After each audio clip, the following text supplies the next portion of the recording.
She said at the party, "Ugh, I wish I'd come single. I'd be having more fun." Loud enough for everyone to hear. I said, "Let's fix that." Then I left. Her 47 missed calls that night when her ride home left without her. I, 29 male, took Madison, 27, to Austin's birthday party last Saturday. We'd been together 18 months, and honestly, things had been feeling off for a while. She'd been making little comments here and there about how I wasn't fun enough, or how I never wanted to do anything exciting. Translation, I had a normal job and didn't want to blow money at clubs every weekend. The party was at Austin's place. He's Madison's college friend, part of that group she's always talking about. The fun crew. They all have marketing jobs or work in social media, make decent money, and act like they're still in a frat house. I drove us there. My car, my gas. Standard arrangement since Madison's lease ended, and she didn't see the point in getting another car when I could drive us everywhere. Should have been a red flag, but I'm getting ahead of myself. Party was exactly what I expected. Loud music, people doing shots, everyone talking about their content and personal brand. I'm in software development. We don't really speak the same language, but I tried. Made conversation, nursed a beer, stayed near Madison. Around 10 p.m., she was 3 drinks deep and holding court with her friends near the kitchen island. I was maybe 15 feet away, talking to Austin's roommate about sports. Then I heard it. Madison's voice, loud enough to cut through the music. "Ugh, I wish I'd come single tonight. I'd be having so much more fun." Everyone in that kitchen heard it. Her friends laughed. A couple people glanced at me. My face went hot. I walked over. "Hey, can we talk for a sec?" She rolled her eyes. "Oh my God, Connor, I'm just joking around." Didn't sound like a joke. "You're being sensitive. Go get another drink or something." Her friend Isabel snickered. "Yeah, Connor, lighten up." Something in me just clicked off. That cold clarity you get when you realize you're done. "You know what? You're right." Madison blinked. "What? You should have come single. Let's fix that." I pulled my keys out of my pocket. "Have fun. Find your own ride home." Her eyes went wide. "Wait, what? You heard me? I'm leaving? You wanted to be single tonight? Congrats." "Connor, I was kidding." "Cool. Enjoy your night." I turned and walked out. Heard her calling after me, but I didn't stop. Got in my car and drove home. The whole drive, my phone buzzed non-stop in the cup holder. I didn't look at it once. Got home around 10:45. Finally checked my phone. 32 missed calls, 50-something texts. Still coming in. The texts were a progression. 10:13 p.m. "Connor, seriously, come back. This isn't funny. Everyone's asking where you went." I'm embarrassed. "Okay, I'm sorry. Can you please come get me?" Isabel left already, and Austin said he's too drunk to drive. Uber. It's calling in Ubers to get home. This is ridiculous. The Uber canceled on me. Another one canceled. "Okay, I'm really sorry I was being stupid. Plus answer." "Connor, I don't have enough battery to keep calling Ubers and my phone is dying. Some guy offered me a ride, but I D'd him and I'm scared." I stared at that last text for a solid minute. Part of me felt guilty. Most of me remembered her laughing with her friends while she embarrassed me. I texted back one line, "You wanted to be single tonight, figure it out." Then I turned off my phone and went to bed. Update 1. Woke up Sunday morning to discover Madison had, in fact, figured it out. She'd gotten a ride from Austin's neighbor, some girl she barely knew, who took pity on her around 1:30 a.m. Cost her $60 in gas money. But that wasn't the end of it. Not even close. Sunday afternoon she showed up at my apartment. I heard pounding on the door around noon. "Connor, open up. We need to talk." I opened it. She looked rough. Smudged makeup, same dress from last night, hair a mess. "Can I come in?" Not really in the mood for visitors. Her face went red. "Are you serious right now? You abandoned me at a party." "I left a party. You stayed. Big difference." "I didn't have a ride." "You told everyone you wished you came single. Seemed like you didn't want me there anyway." "I was joking around." "God, why are you being like this?" "Like what? Someone who doesn't appreciate being disrespected in front of your friends?" "Disrespected?" She actually laughed. "You're so dramatic." It was one comment. One comment that everyone heard. One comment your friends thought was hilarious. They were laughing because it was funny. You're always so serious. Then date someone less serious, problem solved. She stared at me. What are you saying?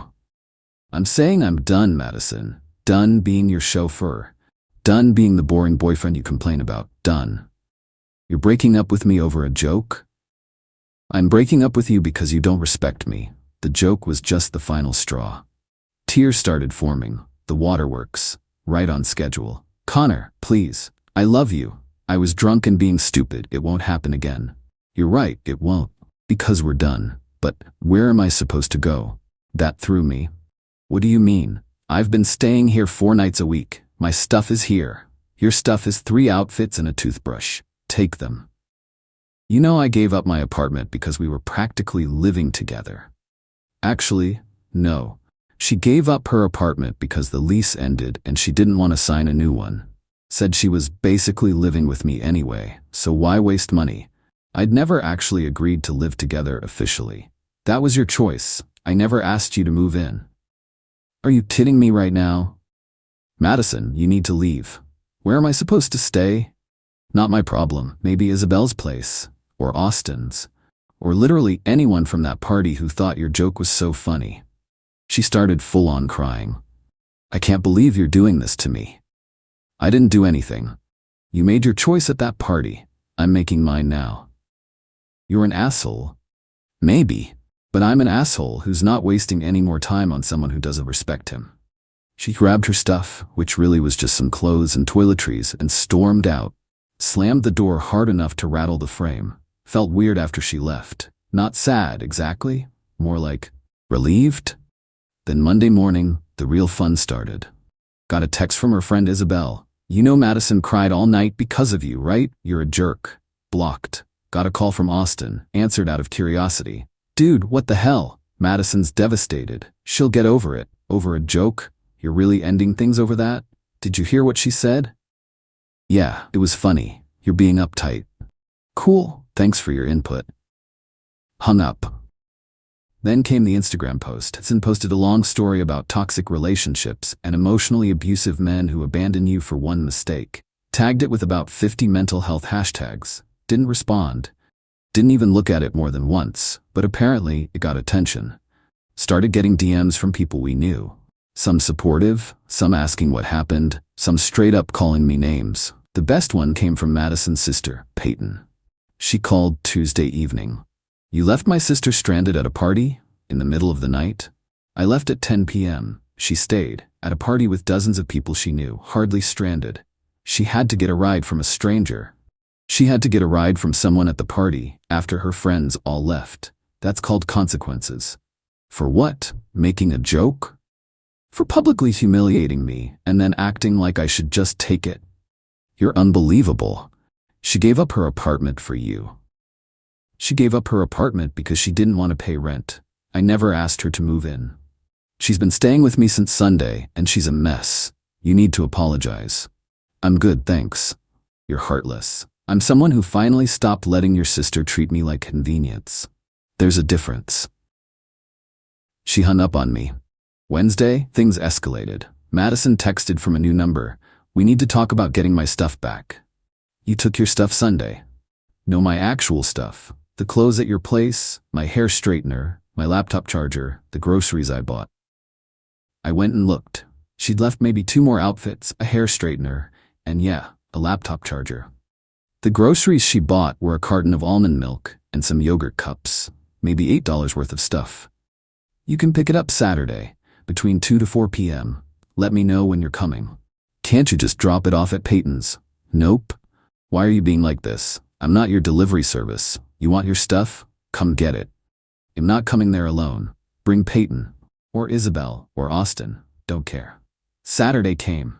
She showed up at 2:30 with Peyton and another friend I didn't know. I had everything in a box by the door. Opened the door, handed Peyton the box. Everything's there.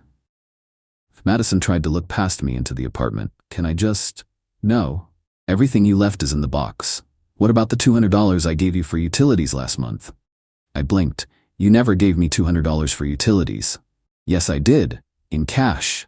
Madison, you never once paid utilities or rent or anything. Peyton jumped in. She said she was contributing. Then she lied. Check your bank statements. Find the withdrawal. I'll wait. Madison's face went red. I can't believe you're being this petty over money. I'm not being petty. I'm being accurate. You never paid utilities.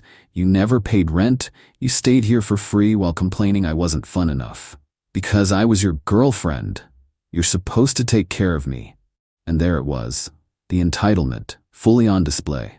We're done here. I closed the door. Heard them talking outside for a few minutes. Lots of angry muttering. Then they left. Update 2.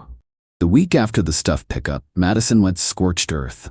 First, she and her friends started leaving reviews on my company's public pages. Nothing directly about me, but stuff like, this company hires people with no integrity and would never work with a business that employs someone who abandons women at parties. My boss actually called me in, explained the situation calmly. He laughed. So your ex is mad you broke up with her? Essentially, and she's leaving fake reviews because of it? Yep. I'll have corporate handle it. Don't worry about it. The reviews got taken down within 48 hours. Terms of service violation.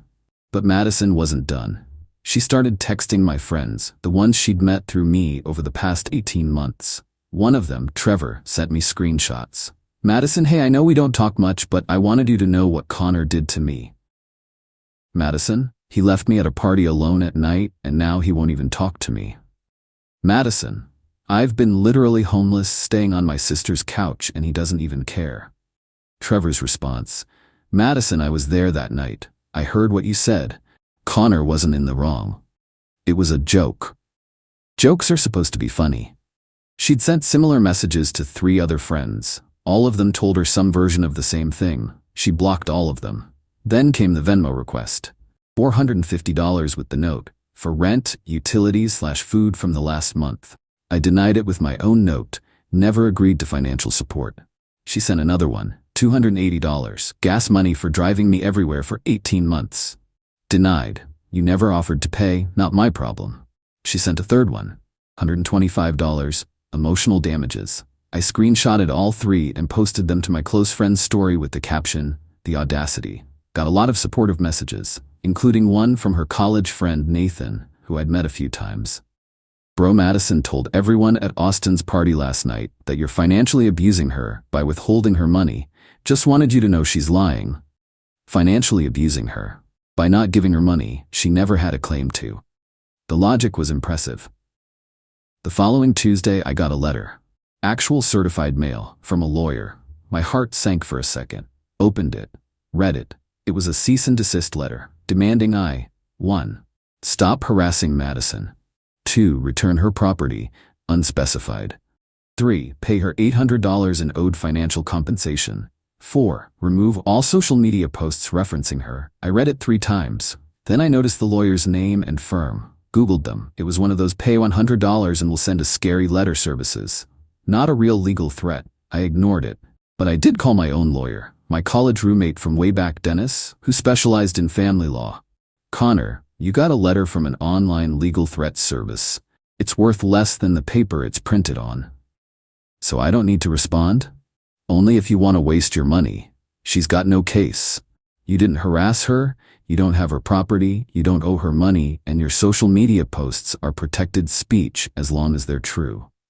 So what do? Nothing. If she actually retains a real lawyer and files something, call me. But that letter? Trash it. I trashed it. Thursday night, Madison's sister Peyton called again. I almost didn't answer. What? You need to stop being stubborn and just pay Madison what you owe her. I don't owe her anything. She's broke. She can't afford her own place because you kicked her out. She didn't have a place when we were together. That's not my fault. You let her think you were serious about her. She gave up her apartment. She gave up her apartment because she didn't want to pay rent. I never asked her to do that. You let her stay with you. Yeah, as my girlfriend, which she apparently hated based on that comment at the party. She was drunk and being stupid, and I decided I didn't want to be with someone who gets drunk and disrespects me publicly. That's my choice. You're ruining her life. I'm living mine. She can figure out hers. You know she had to borrow money from our parents to afford rent this month? That's between her and your parents. You are such an... I hung up. Blocked the number. Friday afternoon, I got a text from Austin. Dude, Madison showed up at my place last night crying saying she has nowhere to go. I'm letting her stay on my couch, but you need to fix this. Nothing to fix. We broke up. She needs to figure out her living situation. You're really gonna let her be homeless?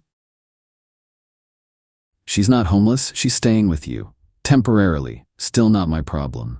Wow, real classy, Connor. About as classy as her telling everyone at your party she wished she came single. No response to that. Saturday evening, I was grabbing dinner with Trevor and 2 other friends. We were talking about work stuff when Trevor's phone buzzed. He looked at it and laughed. Yo, you're not gonna believe this. He showed me his screen. Instagram story from Isabel. A video of Madison, clearly drunk, crying to the camera about how she gave up everything for a man who threw her away over nothing, and how she was learning to love herself again, and how toxic men will show their true colors eventually. The video had hundreds of views. Comments were mixed, some supportive, some skeptical, some straight up calling her out. One comment from someone named Anthony. Weren't you the one who said you wished you came single at the party? That's what started this, right? Isabel's reply. That's taken out of context. Anthony, I was there. She said it loud enough for everyone to hear, including Connor. Wasn't taken out of context at all. Trevor scrolled down. More people from the party were commenting. The narrative was falling apart. She really thought no one would call her out? Trevor shook his head. Entitled people always think they're the victim, I said. The next day, Nathan messaged me. Madison got into a fight with Austin. He's kicking her out. Thought you should know she's probably gonna come after you again. Thanks for the heads up. Sure enough, Sunday night, doorbell rang. I checked the camera. Madison, Peyton, and someone who looked like their mom. I didn't open the door. Spoke through the camera. What do you want? Madison's mom spoke up. Young man, we need to talk about this situation. No, we don't. My daughter is in crisis because of you. Your daughter is in crisis because she made bad choices. That's not my problem. You will not speak about my daughter that way. Then leave my property. Madison started crying. Connor, please? I'm sorry. I'm really, really sorry. Can we just talk? We have nothing to talk about. I know I messed up. I know I said something stupid. But you're really gonna throw away 18 months over that? I'm not throwing anything away. You did that at the party. I'm just not picking up the pieces. I have nowhere to go. That's not my responsibility. You owe me. Her voice changed. Angry now. I gave up my apartment for you. No, you didn't. Stop lying. I stayed with you. I was your girlfriend. You're supposed to help me. I don't owe you anything, Madison. We're done. Move on. You're just like every other asshole guy. You use women and throw them away. I didn't use you. You used me. Free place to stay, free rides everywhere, free everything. And you complained the whole time. I'm done being used. Her mom jumped back in. How dare you? I ended the camera connection. Turned the volume off. Let them yell at the door for another 10 minutes before they finally left. Final update. It's been 5 weeks since the party. Things have finally settled down. Madison stopped trying to contact me after the doorstep incident. Heard through Nathan that she moved back to her hometown about an hour away, staying with her parents. Apparently, they're making her pay rent and contribute to groceries. She's not happy about it. Peyton sent one final text from yet another number. I hope you're happy. Madison had to quit her job and move home because of you. I blocked it without responding. But according to Nathan, that's not what happened. Madison got fired from her marketing job for too many unexcused absences. She'd been calling out sick when really she was just hungover or didn't feel like going. They warned her twice. She did it again. They let her go. The narrative she's spinning is that she had to leave town because I made her life impossible. But reality is, she couldn't afford to stay after losing her income and burning bridges with everyone who was letting her couch surf. Austin apparently told her she needed to find somewhere else to stay after she kept expecting him to feed her, drive her places, and basically fund her life. When he asked her to chip in for groceries, she called him cheap. He kicked her out the next day. Isabel distanced herself after Madison borrowed $300 for rent and then posted Instagram stories of herself at brunch and getting her nails done. Isabel asked for her money back. Madison said she'd pay her eventually. Isabel blocked her.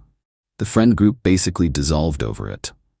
Half of them sided with Madison initially, but changed their minds when they saw the entitlement firsthand. The other half knew from the start she was in the wrong. Trevor invited me to a barbecue at his place last weekend. Ran into Nathan there. He pulled me aside. "Dude, I owe you an apology." "For what?" "For not saying something at the party. I heard what Madison said. Saw your face. I should have backed you up. Not your fight." "Yeah, but still, we all knew she was treating you like her personal chauffeur and ATM. None of us said anything because, I don't know, we figured it was your relationship. But watching how she's acted since you left, man, you dodged a bullet. Appreciate that. For what it's worth, everyone knows the truth now. She tried spinning it like you're this monster, but too many people were at that party. They heard what she said. They know she brought it on herself." Felt validating, honestly. Not that I needed validation, but it was nice to know I wasn't crazy. As for me, I'm doing fine. Better than fine, actually. My apartment feels like mine again. I'm not spending half my paycheck on someone else's lifestyle. I'm not driving across town 3 times a week for someone who complains the entire time. I'm not walking on eggshells trying not to be too boring. Been hanging out with friends more. Picked up running again. Actually have time and money for hobbies.